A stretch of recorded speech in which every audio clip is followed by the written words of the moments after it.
Hello. இந்த வளையல் சத்தம், வளையல் பார்த்தா எல்லாருக்கும் என்ன ஞாபகம் வரும், என்ன தோணும் யோசிச்சு பாருங்கள். ஒவ்வொருத்தங்களுக்கு அடடா கலர் கலர் வளையலாக போட்டால் நல்லா கடன்னு சவுண்டு கேட்கும். ரொம்ப பிடிக்கும். பொண்களுக்கு வளையல்னால் ரொம்ப பிடிக்கும். அதுவும் கண்ணாடி வளையல் போட்டுக்கிறதுனா ரொம்ப ரொம்ப பிடிக்கும். இப்போ ரீசெண்ட் டேஸாக எனக்கு இந்த வளையல் நான் யூஸ்வலாக கண்ணாடி வளையல் போட மாட்டேன். இப்போது திடீர்னு இந்த 2 வளையல் கண்ணாடி வளையல் போட்டிருப்ப இப்படி கையை இந்த சைடு ஆட்டும்போது ஒரு சவுண்டு கேட்குது. இந்த சவுண்டை கேட்கும்போது ஏதோ ஞாபகம் வருது. என்ன ஞாபகம் வருதுன்னு யோசிச்சு பார்த்தேன். அப்போ தான் ஞாபகம் வந்தது, நம்ம அம்மாவோட வளையல் சத்தம் இப்படி தானே இருக்கும் அப்படின்னு.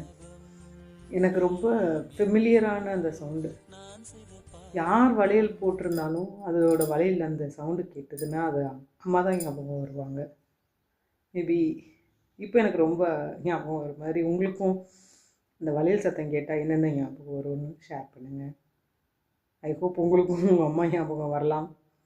அதனால தான் என்னமோ எல்லாருக்கும் பிரசவத்தப்போ கண்ணாடி வளையல் போட்டுக்கணும்னு சொல்கிறாங்களோ என்னன்னு தெரில. தேங்க்யூ.